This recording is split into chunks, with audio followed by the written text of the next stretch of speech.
तो कह दी है हल गाँव के भैया,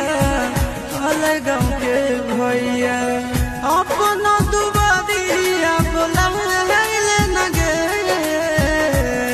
तोरा एलियो ससुरारिया एको लोटा पनिया पिलाई देना गे